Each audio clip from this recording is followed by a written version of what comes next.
ಕೃಷ್ಣ ಅಸ್ತಂಗತ. ಕೃಷ್ಣ ನಿಧನಕ್ಕೆ ಪ್ರಧಾನಿ ನರೇಂದ್ರ ಮೋದಿ ಸಂತಾಪ.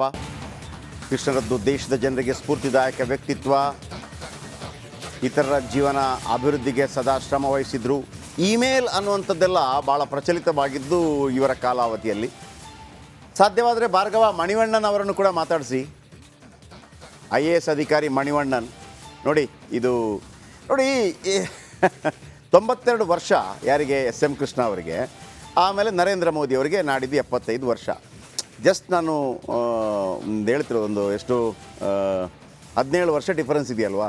ಆ ಡ್ರೆಸ್ಸಿಂಗ್ ಸ್ಟೈಲ್ ನೋಡಿ, ಡ್ರೆಸ್ಸಿಂಗ್ ಸ್ಟೈಲ್ ಒಬ್ಬ ಒಬ್ಬ ಒಬ್ಬ ಒಬ್ಬ ಅಮೇರಿಕಾದ ಪ್ರೆಸಿಡೆಂಟ್ಗಳು ಹೆಂಗಿರ್ತಾರೆ ಆ ಥರ. ಆಮೇಲೆ ನೀವು ಯಾವತ್ತಾದರೂ ನೋಡಿ ಅವರ ಕಲರ್ ಕಾಂಬಿನೇಷನ್ನು, ಆ ಡ್ರೆಸ್ಸಿಂಗು. ಆಮೇಲೆ ಅವರು ಆ ಬೆತ್ತ ಹಿಡಿತಿದ್ದಾಗಲೇ ನಮಗೊಂಥರ ಮುಜುಗರ ಕಿರಿಕಿರಿ ಆಗ್ತಾಯಿತ್ತು. SM ಕೃಷ್ಣ ಹಂಗೆ ಇರಬಾರ್ದಪ್ಪ ಅಂತೇಳಿ. ನೋಡಿ ಆ ಗತ್ತು ನೋಡಿ, ಆ ಕದರ್ ನೋಡಿ. ಆಮೇಲೆ ನಮಗೇನು ಅನಿಸುತ್ತೆ, ನಮ್ಮ ಕರ್ನಾಟಕದ ಅಂತ ಈಗ ಸಾಧಾರಣವಾಗಿ ನಾರ್ತ್ ಇಂಡಿಯಾದಲ್ಲಿ ಹೆಂಗಿರುತ್ತೆ ಅಂದರೆ, ಸೌತ್ ಇಂಡಿಯನ್ಸ್ ಅಂದರೆ ಮದ್ರಾಸಿಗಳು ಅನ್ನೋ ರೀತಿಯಲ್ಲಿ ಒಂದು ಲುಂಗಿ ಉಟ್ಕೊಂಡು ಆ ಥರ ಮದ್ರಾಸಿ ಅಂತ ನೋಡಿ. ಯಾವ ಏಜ್ ರೀ ಅದು, 90 ವರ್ಷ. ಆಮೇಲೆ ಥ್ಯಾಂಕ್ ಗಾಡ್ ಅವರು ಒಂಥರ ವಯೋಸಹಜವಾಗಿ ಬೆಂಡೆಲ್ಲ ಆಗಲಿಲ್ಲ, ಚಾರ್ಮಿತ್ತು. ನಿಮಗೇನಾಗುತ್ತೆ ಆ ಥರ ಬೆಂಡಾಗಿ ನೋಡುವಾಗೆಲ್ಲ ಒಂಥರ ನಮಗೇನೋ ಒಂಥರ ನಮ್ಮ ನಾಯಕ ಏನ್ರಿ ಹಿಂಗೆ ಅನ್ನೋ ರೀತಿಯಲ್ಲಿ ಆಗಿಬಿಡ್ತದೆ.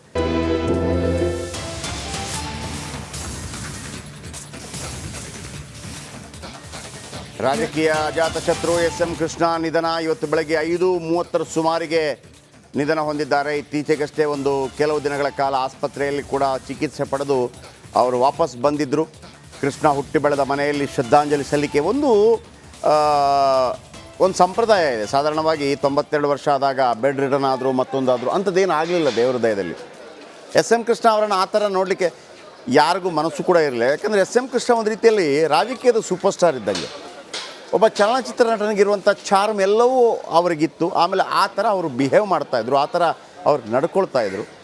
ಅವರು ಒಂದು ಎಂಟ್ರಿ ಕೊಟ್ಟಾಗ SM ಅದು ಏನೋ ಗೊತ್ತಿಲ್ಲಪ್ಪ, ನಾವು ತುಂಬ ಅನೇಕರ ನೋಡಿದ್ದೀನಿ. ಅವರು ಮಾಜಿ ಆದರೂ ಏನೂ ಇಲ್ಲದೆ ಸುಮ್ಮನೆ ಇದ್ದರು. MLC ಎಲ್ಲ MP SM ಕೃಷ್ಣ ಅಂದಾಗ ಒಂದು ರೀತಿಯಲ್ಲಿ ಅಲ್ಲಿ ಒಂದು ಸಂಚಲನ ಕ್ರಿಯೇಟ್ ಆಗ್ತಾಯಿತ್ತು.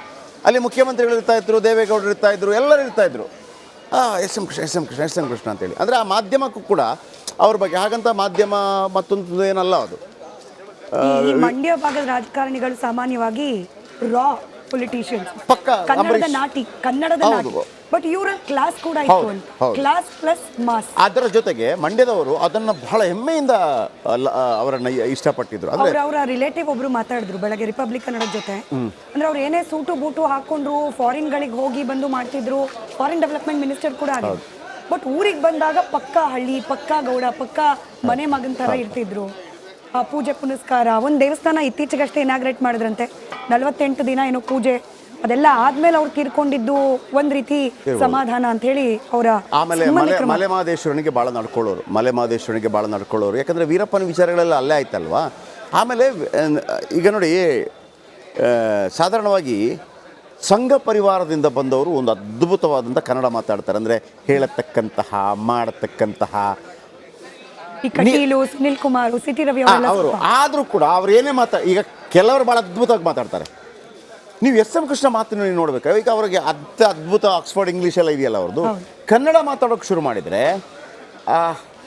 ಎಂಥ ಪರಿಶುದ್ಧ ಕನ್ನಡ. ಅದೇ ಥರ HK ಪಾಟೀಲ್ ಅವರು ಕೂಡ ಮಾತಾಡ್ತಾರೆ.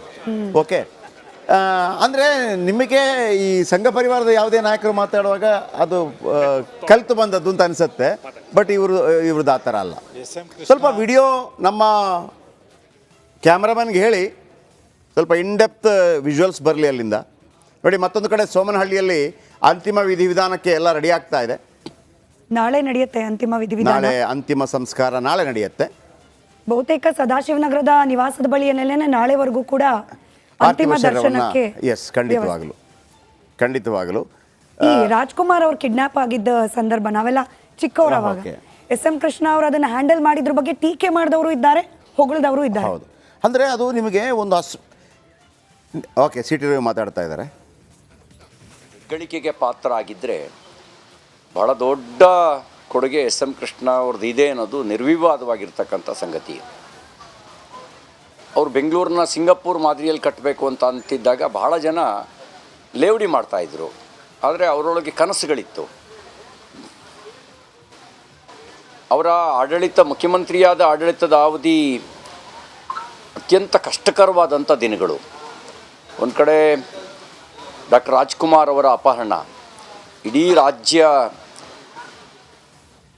ದುಃಖದ ಮಡುವಿನಲ್ಲಿದ್ದಾಗ, ಸಂಕಷ್ಟದಲ್ಲಿದ್ದಾಗ ಡಾಕ್ಟರ್ ರಾಜ್ಕುಮಾರ್ ಅವ್ರನ್ನ ಜೀವಂತವಾಗಿ ಕರೆತರ್ತಕ್ಕಂಥದ್ದು ಒಂದು ಸವಾಲಿನ ಸಂಗತಿಯಾಗಿತ್ತು.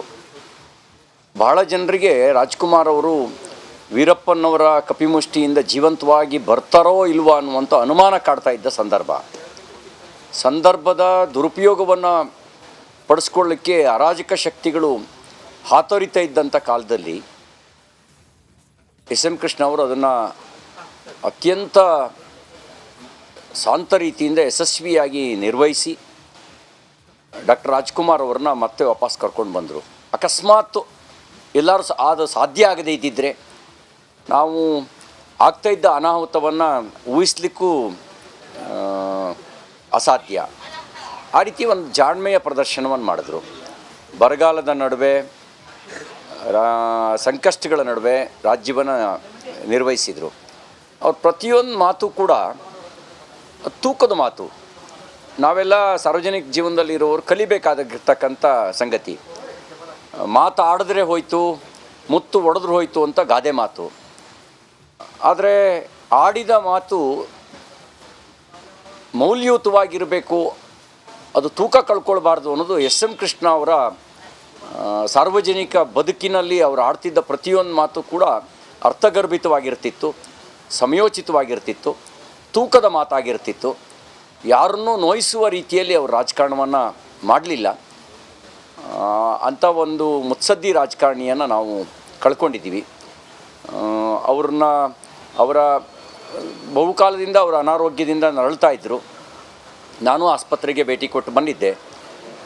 ಅನಾರೋಗ್ಯದ ಕಡೆಗಾಲದಲ್ಲಿ ಅತ್ಯಂತ ಲವಲವಿಕೆಯಿಂದ ಒಂದು ಖಾಸಗಿ ಭೇಟಿ ಆಗಬೇಕು ಅಂದರೂ ಮನೆಯಲ್ಲಿ ಹೀ ಈಸ್ ವೆರಿ ಸ್ಮಾರ್ಟ್. ಅಂದರೆ ಡ್ರೆಸ್ ಕೋಡಿಂದ ಹಿಡಿದು ಪ್ರತಿಯೊಂದು ಕೂಡ ಸಿಸ್ಟಮೆಟಿಕ್ ಆಗಿದ್ದಂಥವರು.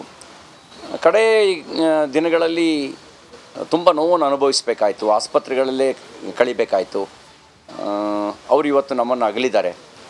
ಅವರ ಅಗಲಿಕೆಯ ದುಃಖ ಬರೀ ಅವ್ರ ಕುಟುಂಬಕ್ಕೆ ಮಾತ್ರ ಅಲ್ಲ, ನಾಡಿನ ಜನರಿಗೂ ಕೂಡ ಆಗಿದೆ.